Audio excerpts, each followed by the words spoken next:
ओम शांति। 20 दिसंबर 2022। बाबा के महावाक्य। मीठे बच्चे, तुम्हें खुशी होनी चाहिए कि हम अभी यह दुनिया, यह सब कुछ छोड़ अपने घर शांति धाम जाएंगे, फिर सुख धाम में आएंगे। प्रश्न: इस नाजुक रास्ते में निरंतर आगे बढ़ने के लिए कौन सी खबरदारी जरूर रखनी है? उत्तर: कभी भी कोई व्यर्थ व शैतानी बातें सुनाए तो उसका मित्र नहीं बनो। हाँ जी करके ग्लानि की बातें सुनना माना बाप का ना फरमान बरदार बनना। इसलिए रहम दिल बन उसकी आदत को मिटाना है, बाप का फरमान बरदार बनना है। ज्ञान का सुरमा पहन लेना है। यही बहुत नाजुक रास्ता है जिसमें खबरदार होकर चलने से ही आगे बढ़ते रहेंगे। गीत इस पाप की दुनिया से। ओम शांति। मीठे बच्चे, अब तुम समझदार बने हो और फील करते हो कि पहले हम कितने बेसमझ थे। यह भी समझ में नहीं आता था कि यह पतित दुनिया है और इसी भारत में जब देवी देवताओं का राज्य था तो पावन सुखी थे, उसमें कोई दुख की बात नहीं थी। परंतु यह भी निश्चय नहीं होता था कि स्वर्ग में सदैव सुख होगा। स्वर्ग का किसको पता नहीं था। मनुष्य तो समझते हैं वहां भी दुख था। यह है बेसमझी। अभी तुम बच्चे समझदार बने हो, बाप ने आकर समझाया है। उनकी श्रीमत पर तुम चल रहे हो। मनुष्य कहते भी हैं कि यह पतित दुनिया है। स्वर्ग पावन दुनिया थी। पावन दुनिया में भी दुख हो फिर तो दुख की ही दुनिया हुई। फिर गीत भी रॉन्ग हो जाता है। कहते हैं, हे बाबा, ऐसी जगह ले चलो जहां आराम सुख चैन हो। बच्चे यह भी जानते हैं स्वर्ग सोने की चिड़िया थी। देवी देवता थे। कहते भी हैं हम एक दो को दुख नहीं देते थे, परंतु फिर कह देते कि यह दुख सुख सब परंपरा से चला आता है। कृष्ण पर भी झूठे कलंक लगा दिए हैं। कहा जाता है, जैसी पतितों की दृष्टि वैसी सृष्टि। समझते हैं सारी सृष्टि पतित ही है। इस समय उन्हों की दृष्टि ही पतित है तो सारी सृष्टि को ही पतित समझते हैं। कह देते हैं परंपरा से यह पतितपना चला आता है। अभी तुम बच्चों में समझ आती जाती है, सो भी नंबरवार पुरुषार्थ अनुसार। बच्चों को परम पिता परमात्मा के डायरेक्शन मिलते हैं। आत्माओं को बाप बैठ समझाते हैं। सब आत्माएं पतित हैं, इसलिए पतित आत्मा को पाप आत्मा कहा जाता है। बाप आत्माओं से बात करते हैं, तुम हमारे अविनाशी बच्चे हो। फिर मम्मा बाबा भी कहते हो। इस दुनिया में किसको भी पिता श्री नहीं कह सकते। श्री माना श्रेष्ठ, परंतु यहाँ एक भी मनुष्य श्रेष्ठ है नहीं। यह तो एक की ही महिमा हो सकती है। भल तुम इनको इस समय कहते हो क्योंकि सन्यास किया हुआ है श्रेष्ठ बनने के लिए। तुम जानते हो हम अभी फरिश्ते बनने वाले हैं, लेकिन चलते चलते श्रेष्ठ बनते बनते झट माया रावण थप्पड़ लगाकर भ्रष्ट बना देती है। भ्रष्ट को श्री कह नहीं सकते।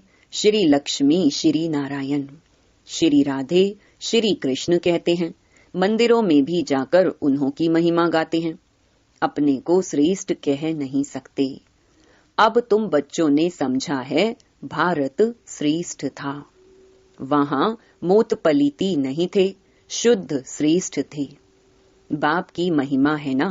मोत पलीती कपड़ों को धोकर कंचन कर देते हैं।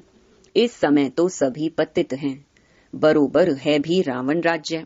मनुष्य रावण को वर्ष वर्ष जलाते हैं, परंतु जलता ही नहीं, फिर खड़ा हो जाता है। यह भी मनुष्यों को समझ में नहीं आता, जबकि जला देते हैं, फिर हर वर्ष नया क्यों बनाते हैं। इससे सिद्ध होता है रावण राज्य गया नहीं है। स्वर्ग में जब राम राज्य होता है तब वहां रावण की एफिजी निकालेंगे नहीं। कहते हैं रावण को जलाया, फिर लंका को लूटा। रावण की लंका सोनी बताते हैं, परंतु ऐसा है नहीं। यह तो सारी दुनिया लंका है, यह आइलैंड है ना। सारे वर्ल्ड पर रावण का राज्य है। यह भी तुम बच्चे समझते हो। कॉलेज में कोई बेसमझ जाकर बैठे तो क्या समझ सकेंगे? कुछ भी नहीं, वेस्ट ऑफ टाइम करेंगे। यह ईश्वरीय कॉलेज है, इनमें नया आदमी कोई समझ नहीं सकेंगे, इसलिए 7 रोज क्वारंटाइन में बिठाना पड़े जब तक लायक बने। फिर भी अच्छा आदमी रिलीजियस माइंडेड है तो उनसे पूछना है, परम पिता परमात्मा तुम्हारा क्या लगता है? वह है आत्माओं का पिता और प्रजापिता भी तो बाप है। यह पॉइंट बड़ी अच्छी है, परंतु बच्चे इस पर इतना हर्षित नहीं होते हैं। बाप कहते हैं तुमको नई नई पॉइंट सुनाता हूँ जिससे तुमको नशा चढ़े। किसको समझाने की युक्ति आए? तुम फॉर्म भराकर पूछ सकते हो कि परमपिता परमात्मा से तुम्हारा क्या संबंध है। कहेगा परमपिता तो पिता हुआ ना, फिर उस समय सर्वव्यापी का ज्ञान ही उड़ जाएगा। तुम जब प्रश्न पूछेंगे तो कहेंगे वह तो बाप है, हम सब बच्चे हैं, इतना मान ले तो लिखा लेना चाहिए। प्रजापिता के भी बच्चे ठहरे, वह शिव हो गया दादा और वह बाबा।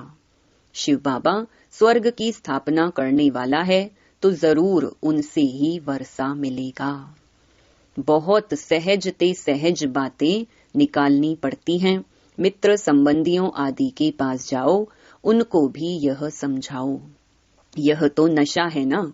हम बाप दादा से वर्षा पाते हैं, माता से वर्षा नहीं मिलेगा। बाप को ही स्वर्ग की स्थापना करनी है ना, वही मालिक है। जैसे इनको दादे के वर्षे का हक है, वैसे पोत्रे पोत्रियों को भी हक है। बाप कहते हैं मुझे याद करो, ऐसे नहीं कहते कि इस देहधारी को भी याद करो। बाप सम्मुख बात कर रहे हैं, कल्प पहले भी ऐसे समझाया था, परंतु बच्चों को देह अभिमान बहुत आ जाता है, देहधारियों से लव हो जाता है। बाप कहते हैं हे आत्माएं, तुम तो अशरीरी आई थी, फिर पार्ट बजाते अब 84 जन्म पूरे किए हैं। अभी मैं कहता हूँ तुमको वापस चलना है, माँ में कम याद करो तो विकर्म विनाश होंगे। देहधारी को याद करने से विकर्म विनाश नहीं होंगे। तुम वायदा करते हो बाबा हम आपको ही याद करेंगे, तुमको इस पुरानी दुनिया में अब रहना ही नहीं है, इसमें कोई चैन नहीं, इसलिए कहते हो ऐसी जगह ले चलो जहाँ सुख चैन हो।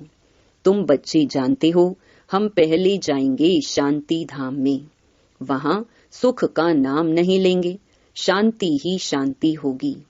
फिर जाएंगे सुख धाम में, वहाँ फिर शांति का नाम नहीं लेंगे। जब दुख है तो अशांति है, सुख में तो शांति है ही, परंतु वह शांति धाम नहीं। शांति धाम है आत्माओं का स्वीट होम। बाप सारे आदि मध्य अंत को जानने वाला है। अब तुम बच्चों का धंधा ही है पढ़ना पढ़ाना, और फिर अपने शरीर निर्वाह अर्थ कर्म भी करना है। तुम जानते हो हम इस मृत्यु लोक से अमर लोक चले जाएंगे वाया शांति धाम। यह बुद्धि में याद रखना है जब तक तुम ट्रांसफर हो जाओ। अपनी पढ़ाई की रिजल्ट तक पढ़ना पड़े, जब तक मृत्यु नहीं हुआ है पढ़ना ही है। यह तो याद कर सकते हो ना कि अब हमको जाना है घर। यह दुनिया, यह सब कुछ छोड़ना है, खुशी होनी चाहिए। बेहद नाटक का राज भी समझ गए हो। हद का नाटक पूरा होता है तो कपड़े बदली कर घर चले जाते हैं, वैसे हमको भी जाना है 84 जन्मों का चक्कर पूरा होता है, याद भी करते हैं, हे पतित पावन आओ। शिव बाबा को ही याद करेंगे। एक तरफ कहते पतित पावन आओ, दूसरे तरफ फिर सर्वव्यापी कह देते, कोई अर्थ ही नहीं निकलता। बच्चों को कितना सहज रीति समझाते हैं। शांति धाम को याद करो, यह दुख धाम है, इसका विनाश भी सामने खड़ा है। यह वही महाभारत लड़ाई है। यूरोपवासी यादव भी हैं और कौरव पांडव भाई भाई हैं। हम एक ही घर के हैं ना, भाई भाई में युद्ध हो नहीं सकती। यहाँ तो युद्ध की बात ही नहीं, परंतु मनुष्यों का भी धंधा है एक दो को लड़ाना। यह तो एक रस्म है, सब एक दो के दुश्मन हैं।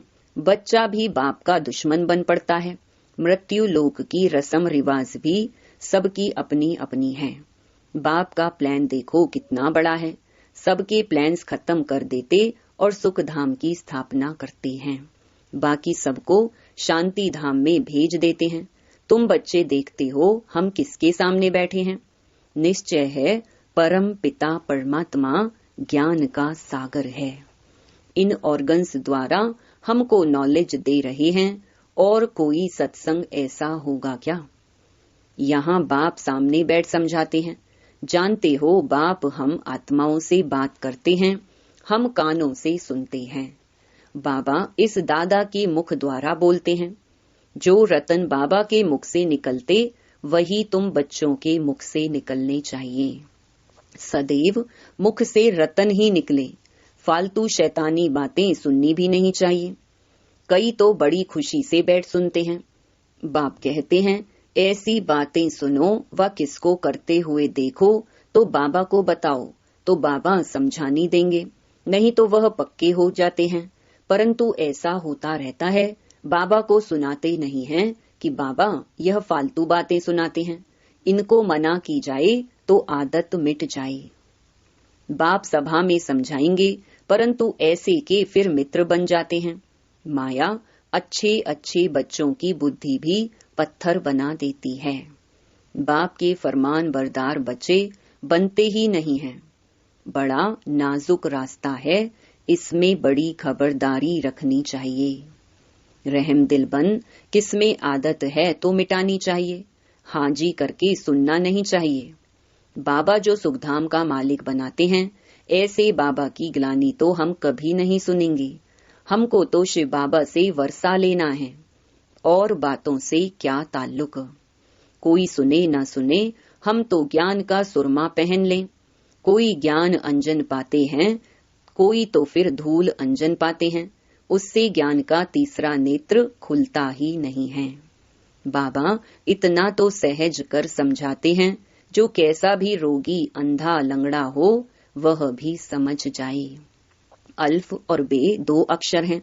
बाप समझाते हैं बच्चे मित्र संबंधियों आदि से भी दोस्ती रखो, बहुत मीठा बनो। तुम्हारा काम ही है बाप का परिचय देना। भल दुश्मन हो तो भी मित्रता रखनी है, बहुत मीठा बनना है। बाप कहते हैं तुमने आसुरी मत पर मुझे कितनी गाली दी है, मेरा अपकार किया है, फिर भी मैं तुम पर कितना उपकार करता हूँ। ईश्वर का अपकार होना भी ड्रामा में नूंद है। तब तो कहते हैं यदा यदा ही धर्मस्य ग्लानिर्भवति भारत। आया भी भारत में है, समझा भी रहे हैं। बच्चों को हर एक बात अच्छी रीति समझनी है। किसकी तकदीर में नहीं है तो फिर वही आसुरी धंधा करते रहेंगे। यहाँ से बाहर गए और इन बातों को भूल जाएंगे। निंदा करते करते यह हाल हो गया है। अब यह निंदा करना तो छोड़ दो। तुम्हारा नाम तो लिखा हुआ है प्रजापिता ब्रह्मा कुमार कुमारियां। समझ जाएंगे शिव के पोतरे पोत्रियां ठहरे, जरूर स्वर्ग का वर्षा मिलता होगा। भारत को वर्षा था, अब नहीं है, फिर अब मिलता है। सतयुग में सिर्फ सूर्यवंशी ही थे। अब तुम बाप को याद करो तो विकर्म विनाश होंगे और वहां पहुंच जाएंगे। कितना अच्छी रीति समझाते हैं। तुम बच्चों को भी सर्विस करनी है, परंतु पहले अपनी वृत्ति भी अच्छी चाहिए। सिर्फ पंडित नहीं बनना है। पक्के योगी राज ऋषि होंगे तो दूसरे को तीर लगेगा। खुद में ही कोई कमी होगी तो दूसरे को बोल नहीं सकेंगे, लज्जा आती रहेगी, अपना पाप अंदर खाता रहेगा। हर बात के लिए बाबा समझाते बहुत अच्छा है। कल्प पहले भी ऐसे ही समझाया था। देवी देवता धर्म तो जरूर स्थापन होगा, कोई पढ़े ना पढ़े। फिर भी बाप कहते हैं कुछ समझदार बनो, इस कमाई और उस कमाई को बुद्धि में रखो। सच्ची कमाई बाप ही कराते हैं। बाप और स्वर्ग को याद करना यह भूलो मत। सिमरन करते करते अंतमति सो गति हो जाएगी। सवेरे उठ बाप की याद में बैठो। अगर सुस्ती आती है तो समझा जाता तकदीर में नहीं है।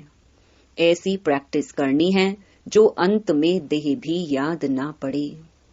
हम आत्मा हैं। अच्छा, मीठे मीठे सिकिलधे बच्चों प्रति माता पिता बाप दादा का याद प्यार और गुड मॉर्निंग। रूहानी बाप की रूहानी बच्चों को नमस्ते। धारणा के लिए मुख्य सार। पहला, अपनी वृत्ति को शुद्ध रख दुश्मन को भी मित्र बनाना है। अपकारी पर भी उपकार कर बाप का सच्चा परिचय देना है। दूसरा, जो रतन बाबा के मुख से निकलते हैं वही रतन निकालने हैं। कोई भी व्यर्थ बातें ना सुननी है ना सुनानी है। वरदान, संगम युग के समय का महत्व जान, परमात्मा दुआओं से झोली भरने वाले माया जीत भवा। संगम युग का 1 सेकंड और युगों के 1 वर्ष से भी ज्यादा है। इस समय 1 सेकंड भी गंवाया तो सेकंड नहीं लेकिन बहुत कुछ गंवाया। इतना महत्व सदा याद रहे तो हर सेकंड परमात्मा दुआएं प्राप्त करते रहेंगे और जिसकी झोली परमात्मा दुआओं से सदा भरपूर है उसके पास कभी माया आ नहीं सकती, दूर से ही भाग जाएगी। तो समय को बचाना यही तीव्र पुरुषार्थ है। तीव्र पुरुषार्थी अर्थात सदा माया जीत। स्लोगन, जो आज्ञाकारी हैं वही बाप की व परिवार की दुआओं के पात्र हैं। ओम शांति।